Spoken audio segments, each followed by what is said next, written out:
So I'm finding that these Dyneema coverings don't really grip the Dyneema too well because they tend to slip. So what I'll do is put some service on either end to prevent that from happening.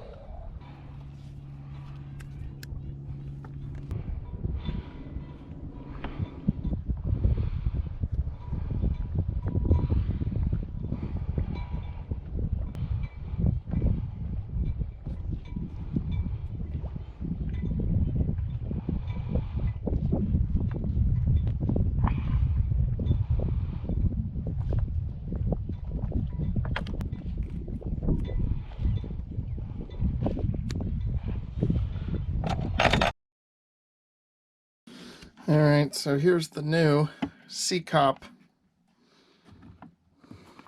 start controller. I've been having trouble with my fridge, and lately I can't even get the compressor to start. So I'm hoping this is the problem. If not, then my other guess is it's the temperature sensor. That's the other box. And you might ask, why didn't I order this one and try it and then order that one, since these are both about $250 a piece. And the reason is I'm off cruising right now, and getting things shipped is a problem. So as it turns out, I had this shipped to my dad's place in Brunswick, and a subscriber of mine who lives here in Booth Bay was kind enough to give me a ride. And it's about 45 minutes to an hour each way to my dad's place to pick this up and bring it back. So that's all to say that I just went ahead and ordered everything I think I might need, and if I don't need it, then I got a spare. So this should hinge right on the back here, and here's this plug.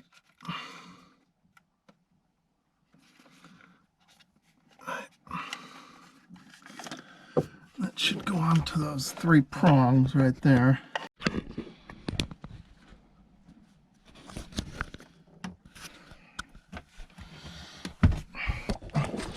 That was a little bit of a contortionist routine.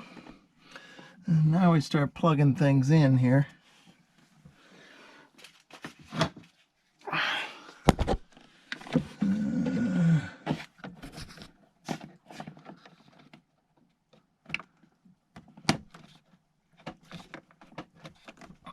Okay. There. Positive. And then the fan. Positive. And then the sensor.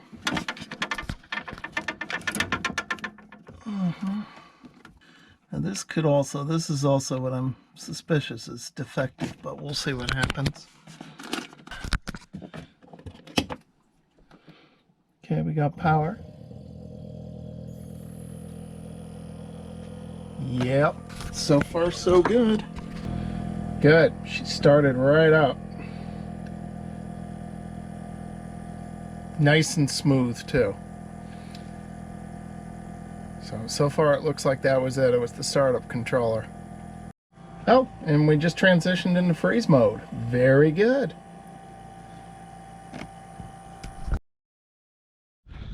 Yeah, we're just driving right over the mooring here. Looks like she'll come on the other tack. And we can just drop and go.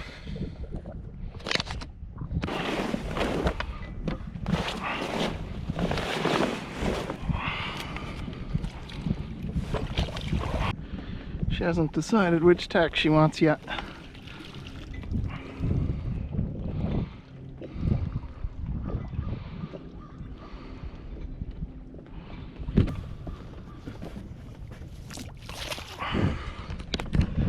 We're off. Come on, baby.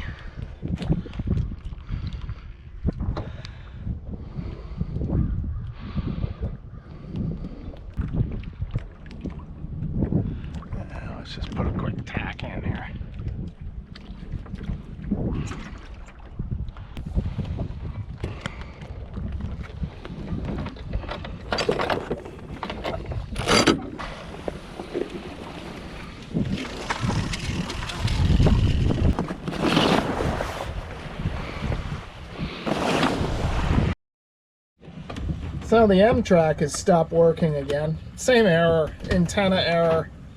So remember, I replaced the antenna and the cabling. So it worked for 1 week. Oh, welcome to sailing the coast of Maine. So I actually had to pull the code 0 down just a minute ago. Oh, now we got wind again. Had to pull it down a while ago because the wind was getting gusting up 20 knots, and I had a devil of a time pulling the code 0 back in. Went down to the staysail, and now we got no wind.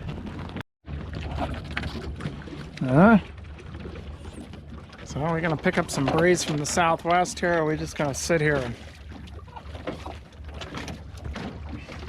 and flop around?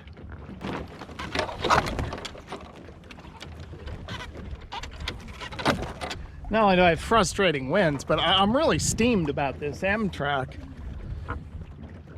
I mean, it's just really frustrating when you shell out a good sum of money for a piece of equipment and it lasts for 1 week. All right, well, we're starting to make some headway here. So it looks like maybe we've hooked into the southwest, and there's a boat sailing ahead of me. Looks like he's got some breeze, so that's good. Now we got almost a little too much wind for the full main here. Jesus.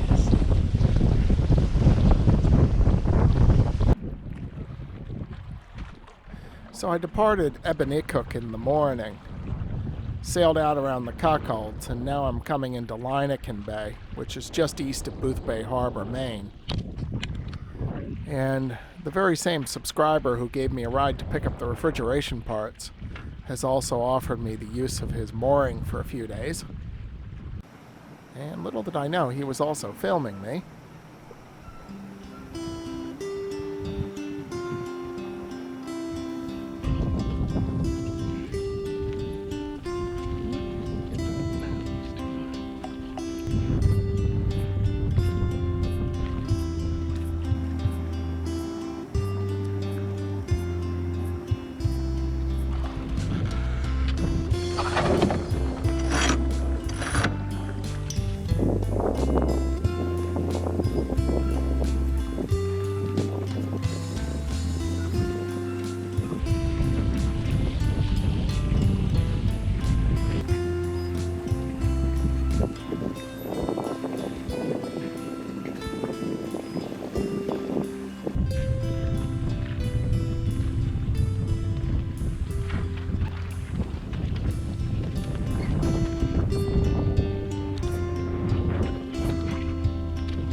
So tech supported M-Track helped me to get this AIS going.